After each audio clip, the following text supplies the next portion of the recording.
Hello students, so today we'll talk about distribution channels and methods of marketing. सो होता क्या distribution channel, ऐसा कोई भी चैनल जो आपका प्रोड्यूसर अगर आप हैं, आपसे फाइनल कंज्यूमर्स के प्रोडक्ट पहुंचाने का तरीका हो, किसी भी तरीके से आप पहुंचा सकते हैं। इंटरनेट मार्केटिंग के थ्रू पहुंचा सकते हैं। आप डायरेक्ट खुद door to door service provide कर सकते हैं, या फिर आप किसी इंटरमीडिएटरी के थ्रू आप पहुंचा सकते हैं। तो जो भी ये तरीके होंगे जिसमें आप प्रोड्यूसर कंज्यूमर्स तक प्रोडक्ट पहुंचाएगा, चाहे वो कोई भी तरीका हो, उस तरीके को हम डिस्ट्रीब्यूशन चैनल के अंदर कंसिडर करते हैं।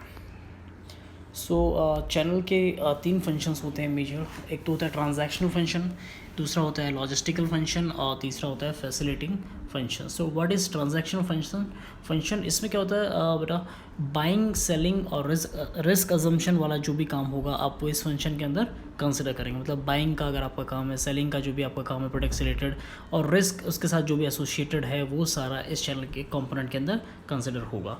दूसरा होता है लॉजिस्टिकल फंक्शन। लॉजिस्टिकल फंक्शन के अंदर आप असेंबली हो जाता है, आप कंपोनेंट को रखते हैं, उसको असेंबल करते हैं, स्टोर करते हैं, सॉर्ट करते हैं। मतलब कि कौन सा कोई ABCD का कंपोनेंट आपके पास हैं और आपको मान लीजिए B और C चाहिए, तो B और C को ABC में से अलग करने का काम, ट्रांसपोर्टेशन का काम, एक जगह से दूसरे को पहुँचाने का काम, तो ये भी इसी का कंपोनेंट होता है। तीसरा होता है आपका फैसिलिटिंग फंक्शंस। फैसिलिटिंग फंक्शंस मतलब कोई भी चीज़ अगर हमने खरीदी है, उसके बाद जो हमने खरीद चुके हैं, उसके बाद जो कंपनी सर्विस प्रोवाइड करती है, उसकी क्या नाम है, फाइनेंसिंग से रिलेटेड, उसके मेंटेनेंस से रिलेटेड या पोस्ट परचेज जो भी सर्विस आएंगी, वो फैसिलिटिंग फंक्शंस के अंदर आ जाती हैं। डिस्ट्रीब्यूशन चैनल्स की अगर हम बात करते हैं, मार्केटिंग की बात करते हैं, तो 4 तरीके से की जाती है। एक होता है डायरेक्ट सेलिंग, दूसरा होता है सेलिंग थ्रू इंटरमीडिएटरीज, तीसरा होता है डुअल डिस्ट्रीब्यूशन और चौथा होता है रिवर्स चैनल्स। तो देख लेते हैं इसके अंदर चारों के अंदर क्या क्या होता है। डायरेक्ट सेलिंग के अंदर क्या हुआ कि जैसे अगर आप मैन्युफैक्चरर हैं तो आप अपना प्रोडक्ट, अपना कंपोनेंट आप डायरेक्ट कंज्यूमर्स को डायरेक्ट सेल करते हैं। ठीक है, और डायरेक्ट सेल कैसे करेंगे आप सेल्स मैनेजर हायर करेंगे, सेल्स मैन हायर करेंगे, और सेल्स मैन आपका प्रोडक्ट उठाएंगे डायरेक्ट और door to door service provide करवाएंगे। ठीक है, basically one of the oldest तरीका है, एक सबसे पुराना तरीका है जिससे हम लोग डायरेक्ट सेलिंग को कंसिडर करते हैं।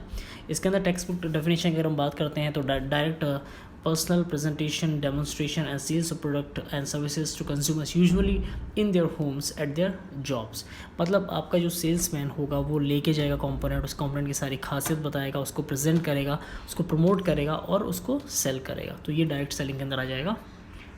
दूसरा होता है सेलिंग थ्रू इंटरमीडिएटरीज। इसमें क्या होता है, आपने जब मैन्युफैक्चर कर लिया प्रोडक्ट, उसके बाद आप जाएंगे एजेंट हायर करेंगे, एजेंट आपका माल लेगा और होलसेलर्स को देगा, होलसेलर्स आपका माल लेंगे और रिटेलर्स को देंगे, और रिटेलर्स फाइनली आपके कंज्यूमर्स, आप और मेरे जैसे कंज्यूमर्स को ये प्रोडक्ट देंगे। तो ये इंटरमीडिएटरीज मीन्स इसमें जो बेसिकली जो बना रहा है प्रोडक्ट, वो आपको डायरेक्ट नहीं बेच रहा है, वो डायरेक्ट नहीं बेच रहा है, उसके बीच में कई सारी चेन है, लोग हैं जो आपको प्रोडक्ट दे रहे हैं, और इसी की वजह से इंटरमीडिएटरीज की वजह से आपकी कॉस्ट भी काफ़ी राइज हो जाती है प्रोडक्ट की, जो नॉर्मली इतना महंगा होता नहीं। लेकिन एजेंट भी अपना कमीशन बनाएगा, होलसेलर बनाएगा, रिटेलर बनाएगा, तो इनके कमीशंस की वजह से आपका प्रोडक्ट महंगा हो जाता है।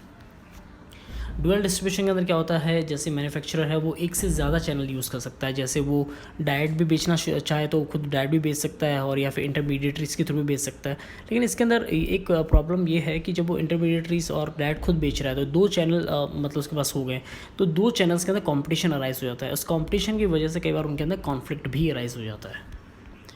और लास्ट है रिवर्स चैनल। रिवर्स चैनल के अंदर क्या होता है कि अभी तक जितना भी चीज़ हो रही थी वो उस कंज्यूमर से प्रोड्यूसर से कंज्यूमर के पास आ रही थी। मतलब प्रोड्यूसर A है, अगर कंज्यूमर B है तो A से B आ रही थी।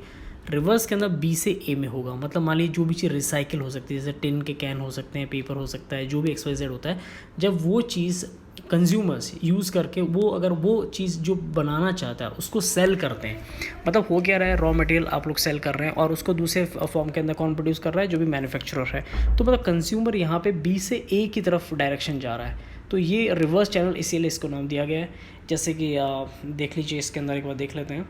Each one flows from producer to intermediatory to the consumer. Technology however has made another flow possible. This one goes in the reverse direction and may go from consumers to intermediary to beneficiary things of making money from resales of product और recycling। मतलब इसको simple language अगर हम बात करें तो जो भी चीज़ आप रिसाइकिल करते हैं, पेपर हो गया, टिन हो गया, और भी XYZ कोई भी चीज़ हो सकती है, और वो चीज़ आप इकट्ठा करके सेल करते हैं, और जिसको सेल कर रहे हैं वो क्या है, प्रोड्यूसर। वो आपके रद्दी को लेगा, आपके टिन के डब्बों को लेगा, उनको मेल्ट करेगा, उनको पिघलाएगा और दूसरे फॉर्म में कन्वर्ट करेगा और आपको पैसा देगा उसके बदले। तो इसमें कंज्यूमर कमाता है। So I think this discussion channels are clear. So if you have any doubt you can ask in the comment section. Thank you.